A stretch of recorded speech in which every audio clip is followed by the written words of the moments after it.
Okay, make sure you get out your notes. This is going to be a really quick video for you to check, so make sure you pause often just to make sure your answers are correct. I'm just going to simply go through and highlight the ones people tend to get incorrect. So starting first with the first characteristic of life, which living things are all made up of cells, the one that gets most people confused is number 9. We are circling things that are made up of cells. So we would circle the cork, the sea sponge, and the tree, all made of cells. However, it says to put a box around non-functional. Non-functional pretty much means there are cells, but they are no longer working. So just to clarify that.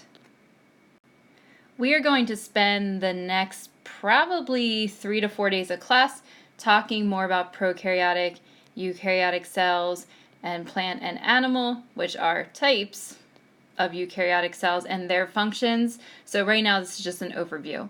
Second characteristic of life is organization. What most people tend to get confused is the order.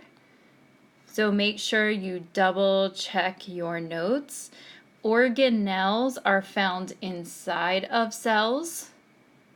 So some people tend to get those two flip-flopped. And also number 14 is another one people will sometimes get confused. Something like bacteria, which is unicellular. If it stops there, then it can't have tissues and it can't have organs and it can't have organ systems, because to have tissues, you have to have many cells. Okay, third characteristic of life is reproduction. So all things can make more of its kind. It's actually commanded by God for organisms to make more of their kind. One thing to clarify with reproduction is that in order to be living, you don't have to reproduce. So for example, I don't have children. So I have not reproduced. However, I am still living. It's just that a species must have reproduction, or otherwise it will go extinct. And of course, in reproduction, there's two types. There's asexual, where an organism simply splits and you make a lot of clones, or sexual reproduction that involves an egg and a sperm coming together to produce something called a zygote. Most people are okay with growth and development. One thing to clarify here is that growth, you're really just getting bigger.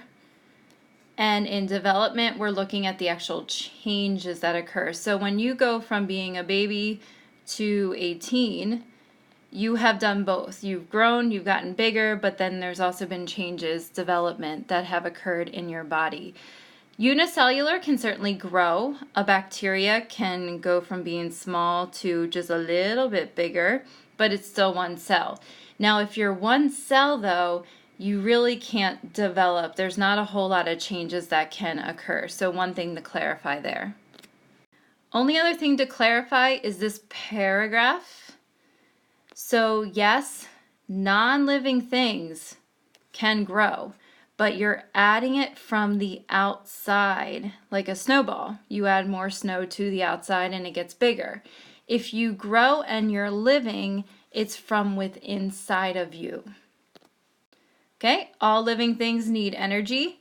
There are two major ways in which we obtain energy, and that would be if you're an autotroph or if you are a heterotroph. Autotrophs make their own food, heterotrophs do not. So there are examples of both: photosynthesis, using light to make your own; chemosynthesis, using chemicals to make your own.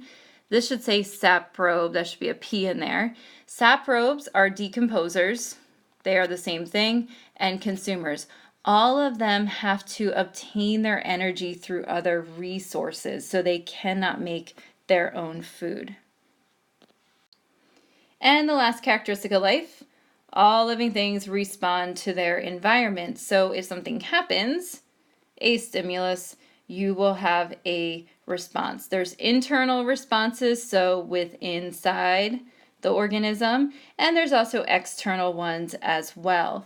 A really important term you need to know here is this word homeostasis, which means stability. For example, our body temperature is 98.6 degrees Fahrenheit. I know I should use Celsius, but I'm using Fahrenheit. It's the one we're familiar with. So we will either sweat to get that down or we'll shiver to get it back up. But we're trying to maintain that constant environment. This part right here I removed from your notes. So we're going to jump down here to the review. I put together an answer key for this. However, you may have different answers, and that is okay, because really in the end, there is a lot of different things you could argue. In fact, practically every characteristic of life could be argued in all of these scenarios. So feel free to look over yours, look over mine, pause the video, but this is what I came up with for each of the scenarios, applying what we have learned. I also went ahead and used more specific terms like asexual reproduction rather than just saying reproduction to practice the terminology.